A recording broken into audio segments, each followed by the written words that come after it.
तो आज मैं बहुत दिनों के बाद जा रहा हूँ नदी। ये देखो गेहूं के बोझा हमारे यहाँ भी दो तरीके से बांधते हैं। इसको हटा लेंगे, फालतू में रखी रहती है, पूरी खराब हो जाएगी। कुछ इधर साइड की मूंगफलियां देखो, ये देखो कितनी बढ़िया लग रही हैं। और ये रही शनि महाराज की मूंगफली। ऐसे ही एक अगत की मक्का थी, तो उसमें ऐसे ही देखते देखते कोने पे बहुत पूरे में पावर हाउस लगा था कुछ दिन पहले। उसको बुड्ढा का पेड़ बोलते थे, बट उसमें 2 ज्वाइंट पेड़ थे आम के। सभी ने इसी के नीचे अपना जीवन बिताया।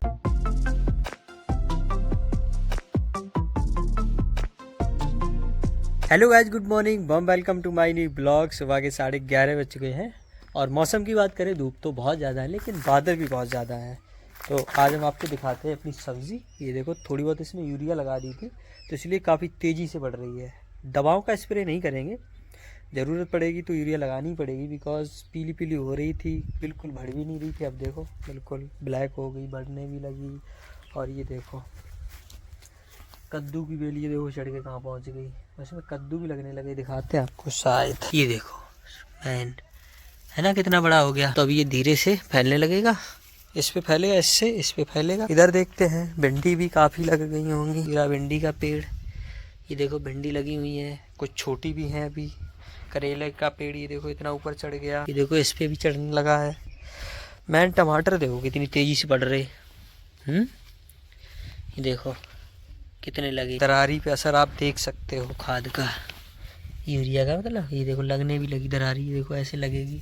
अब बिल्कुल जड़ से होती हुई ऊपर साइड को बढ़ेगी, हर पेड़ में ही लगने लगी है। और ये पालक तो चल ही रहा है, धनिये भी चलने लगे हैं। तो गाइज इस समय दोपहरी हो चुकी है, दोपहर के 2 बजे की। तो दोपहरी तो ज़्यादा नहीं लग रही है, बिकॉज बहुत ज़्यादा बादल हैं, तो धूप कभी आ जाती है कभी चली जाती है। थोड़ी बहुत हवा भी चल रही है। तो आज मैं बहुत दिनों के बाद जा रहा हूँ नदी एक्सप्लोर करूंगा चल के, और अपनी मूंगफली भी देखते हैं चल के। दूसरा पानी भी लग गया, सोच लो। मुझे पता ही नहीं है कैसी हुई है कैसी नहीं हुई है, कितने कितने कीड़े लगे हैं उसमें मूंगफलियों में। आपको तो पता ही है कीड़े कितने ज़्यादा लगे हैं। तो आज चलते हैं, आपको नदी भी दिखाते हैं, मूंगफली वगैरह भी दिखाते हैं। ये देखो गेहूं के बोझा हमारे यहाँ भी 2 तरीके से बांधते हैं। ये तो एक तो बड़े वाले हैं और ये देखो ऐसे छोटे वाले हैं। इनमें यहाँ दिक्कत नहीं होती है, सिंगल आदमी डाल सकता है ट्रॉली में। और इनके लिए 2 लोग उठवाने वाले चाहिए, 1 लोग डालने वाला, बल्कि 2 लोग चाहिए डालने वाला। और जिन खेतों में ऐसे पानी लगता जा रहा है उनमें कीड़ा लगभग ऑटोमेटिक मरता जा रहा है थोड़ा बहुत, लेकिन पूरा तो नहीं मरेगा, फिर से एक्टिव हो जाएगा। तो इसमें दवाई डालना बहुत ज़रूरी है, कोराजेन। तो गाइस फाइनली तिराई पर पहुंच चुके हैं। एक ये रोड गया गांव के लिए और ये नदी वाला है। नदी महारानी के भी पास पहुंच गए। तो ये रहा स्टेटस नदी महारानी का, ये अपनी ट्रॉली का स्टेटस है। ये देखो पानी बहुत ज़्यादा वाइट भी नहीं है, ब्लैक भी नहीं है, और इस तरह जितना चलता है थोड़ा बहुत अप है, ज़्यादा डाउन भी नहीं, ज़्यादा अप भी नहीं है, बिल्कुल बढ़िया स्थिति में है। और नदी पार की अगर बात करें नौनी की, तो ये हो देखो हो चुकी है, 1-2 खेत में बची है, ये इस किनारे वाले में और बची है। चलते हैं फिलहाल आगे। और ये जो अपनी ट्रॉली है ना, इसको भी हटाना पड़ेगा, इसकी ज़रूरत पड़ती नहीं है। जब कभी पड़ गई तो पड़ गई आलूओं में, वरना उसमें भी नहीं पड़ती है। तो इसको हटा लेंगे, फालतू में रखी रहती है, पूरी ख़राब हो जाएगी। मुझे लगता है अभी भी ये जाम ना हो गई हो, अब पता नहीं, ले जाके पता ही चलेगा। ये देखो जवासे में भी रंग बिरंगा फूल आता है, ये देखो कितना अच्छा लग रहा है, गुलाब के फूल जैसा, है ना। फाइनली 20-22 मिनट के बाद पहुंच चुके हैं अपने खेत पर। तो इसमें कल ही परसों में पानी लगा था, तो ये देखो थोड़ा बहुत गीला गीला है। तो अब इसमें क्या करेंगे कि कीड़ा देखते हैं। कीड़ा ये देखो लगा हुआ है, इसमें भी स्प्रे करवाते हैं। स्प्रे इसलिए पहले नहीं करवाई थी क्योंकि जो स्प्रे होती है ना, किसी भी टाइप की हो, वो नमी में ही सही काम करती है। तो अब सही पर्याप्त नमी है तो शाम को इसमें लगवा देते हैं दवाई। कुछ ऐसी लग रही है, आगे चल के देखते हैं। उधर पैर नहीं सहाएंगे क्योंकि इधर बब्बा रेत है, तो इसमें इधर जल्दी सूख जाती है, उधर नहीं सूखती हैं। वैसे यहाँ से अगर बात करें तो कैमरे में आप देख ही सकते हो, सही है मूंगफली, बस ये कीड़ा ख़त्म हो जाए। ये देखो इसमें ये मेन समस्या। अब ये भी आया करेंगे, ये घास है ना जो कन्ना टीलो, ये देखो एक तरफ से ही है, तो इसको भी उखाड़ना पड़ेगा, वरना ये पूरा छा जाता है ऊपर से। इस तरीके की हैं, ये देखो ऐसी लग रही। खेत भर जाएगा, अगला पानी और लगेगा, तब तक पूरा खेत भर जाएगा, बिल्कुल ये सरफेस नहीं दिखेगी। कुछ इधर साइड की मूंगफलियां देखो, ये देखो कितनी बढ़िया लग रही है। इधर सरफेस दिख ही नहीं रही है, थोड़ी बहुत दिख रही कहीं। और ये रही शनि महाराज की मूंगफली, जो सबसे लास्ट में बोई थी, और पता नहीं सर्दी वगैरह कम रह गई थी तो कुछ मतलब ज़्यादा गहरा जोत दिया, पता नहीं क्या हुआ। ये देखो मूंगफली निकली नहीं है। अब सोच लो कितना ज़्यादा नुकसान हुआ होगा। मूंगफली का जो बीज था वो 250 रुपये किलो आया था। सोच लो कितना पड़ा होगा। इधर है, उधर है, 3 खेतों में है। तो और भी आगे चल के देखते हैं, चल के उगी हैं नहीं उगी हैं। ये देखो इधर साइड कहीं एक आध पेड़ निकला है, तो उससे होगा ही क्या, उसमें उखट भी जाती हैं। अब देखो पानी के बाद निकलेंगी नहीं निकलेंगी, अगर गहरी हो गई होंगी तो कैसे निकलेंगी। ये देखो जहाँ तक खड़ी है, ये पहला खेत है और इसी के बगल में ये दूसरा खेत है। तो इसमें देखते हैं कितनी उगी हैं। इसमें उससे ज़्यादा लग रही हैं, फिर भी जहाँ तक खड़ी हैं ये देखो, देख ही सकते हो आप, लेकिन उससे ज़्यादा उगी हैं, लेकिन उतनी नहीं उगी है जितनी उगनी चाहिए। इधर साइड इस बारी हरैया में ये देखो आगे बिल्कुल सही है, ये देखो बढ़िया लग रही ना। और ये रही शनि महाराज की ही तीसरे खेत की मूंगफली। तो इसमें काफ़ी बड़ी बड़ी भी हो गई हैं। तो बड़ी बड़ी हो गई है इसलिए आपको पौधे दिख रहे होंगे, लेकिन आपको पौधे भी दिख रहे होंगे, क्लियर दिख रहे होंगे कि कितने दूर दूर है। ये देखो बबूल वाला बन रहा है, तो ये यादें ही रह जाएंगी। 4-5 साल बाद यहाँ पे एक भी पेड़ नहीं दिखेगा, आप यही ब्लॉग देखोगे, याद के लिए देख लेना।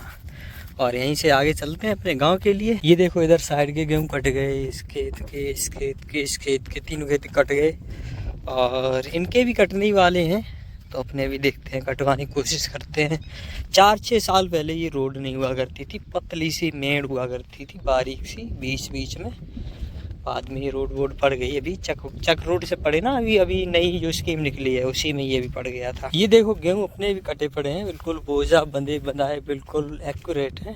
बट अगर आज ये कटते हैं तो कटवाने की कोशिश करते हैं। कुछ बोझा उधर साइड के उधर निकाल दी उस वाले खेत में, क्योंकि इसकी प्राइवेट करने का विचार था। इसमें मतलब बहुत जल्द इसमें चारा बोने का प्लान है इस तरीके से। ये देखो इस वाली मक्का में ना, ये देखो बाली आना स्टार्ट हो गई है। ऐसे ही अगत की मक्का थी, तो इसमें ऐसे ही देखते देखते कोने पे बहुत जल्दी से ऐसी करके बाली आ गई थी, बौर आ गई थी।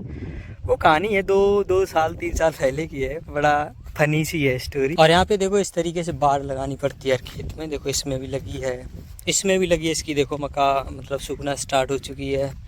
ये अपने चाचा की है, इसमें भी बाढ़ लगी है, इसमें तारों की है इनमें, और इसमें ऐसी रस्सी है। और यहाँ पे आपको दिखाते हैं, ये देखो कुछ दीवार खड़ी है ना यहाँ पे, ये देखो यहाँ पे बेस बना हुआ है। ये देखो कीले खड़ी हुई हैं, 1 2 एक ही मोड़ दी, ये देखो खड़ी है। तो यहाँ पे पूरे में पावर हाउस लगा था कुछ दिन पहले, गन्ना की पेराई होती थी, मिठाई भी बनती थी बहुत बढ़िया तरीके से। आज से आई थिंक 15 से 17 साल पहले। और ये देखो एक बठिया अपना लगा हुआ है, पूरे गांव के लगे हुए हैं, दरी बठिया ज़्यादा लगते हैं। तो गाइज गुड मॉर्निंग, बॉम वेलकम करता हूँ दूसरे दिन सुबह के 6:50 पर। और अभी मैं आया था फ्रेश होने। तो गाँव में ऐसे ही आते हैं, खेतों में, खाली खेतों में। तो ये अपना बाग भी है और यहीं क्रिकेट फील्ड भी है। और यहाँ पे जो बुड्ढा का पेड़ था ना, उसको बुड्ढा का पेड़ बोलते थे, बट उसमें 2 जॉइंट पेड़ थे आम के। तो उसके नीचे हमने पूरा बचपन बिताया। हमने ही नहीं, मेरे गांव के जितने भी हम उम्र हैं, इसी एज के हैं, एज ग्रुप के, या थोड़े ज़्यादा हों या हल्के से कम हो, तो सभी ने इसी के नीचे अपना जीवन बिताया है। मतलब इतना ज़्यादा फेवरेट पेड़ था, तो आम इस पर इतने आते थे, पूरे गर्मियों भर आम खाते थे। और क्रिकेट इसी के नीचे सीखे हैं, इसी के नीचे खेले हैं, क्योंकि तब इतनी ज़्यादा तपन होती थी, गर्मी होती थी, मतलब धूप में नहीं खेल सकते थे, तो इतनी छाया हो जाती थी, पूरा क्रिकेट मैच हो जाता था उसके नीचे।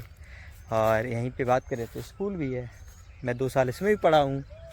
तो यहाँ अच्छा लगता है, फेवरेट जगह है। जहाँ आपने बचपन गुजारा होगा ना, तो वहाँ एक अजीब सा कनेक्शन होता है और बहुत अच्छा फील होता है। तो एक तो हमें जब भी प्रॉब्लम होती है, मतलब जब भी डिस्टरबेंस होता है माइंड से रिलेटेड, तो हम सबसे पहले तो इधर ही चले आते हैं, तो शांति मिलती है। और एक फेवरेट जगह आपको तो पता ही है, नदी साइड, जो अपना खेत वेत है ना, नदी साइड चले जाते हैं। उधर साइड भी एक अजीब सा मतलब एक माहौल मिलता है, सुकून मिलता है, शांति मिलती है। बिकॉज उधर इतनी भीड़ भाड़ में कुछ नहीं होता है, मतलब ऊधमबाजी नहीं होती है, बिल्कुल शांति होती है। और शांति वाली जगह पे तो आपको पता ही है कितना अच्छा सुकून मिलता है। तो अभी आए हैं 10-5 मिनट और यहाँ बिताएंगे, फिर अपना सीधा दुकान चलेंगे। इस ब्लॉग को भी एंड करके और एडिट कर देंगे। तो ब्लॉग अगर आपको पसंद आए तो लाइक और सब्सक्राइब जरूर कर देना। मिलते हैं अगले ब्लॉग में, तब तक आप अपना और अपनी फैमिली का ख्याल रखना। सी यू सून।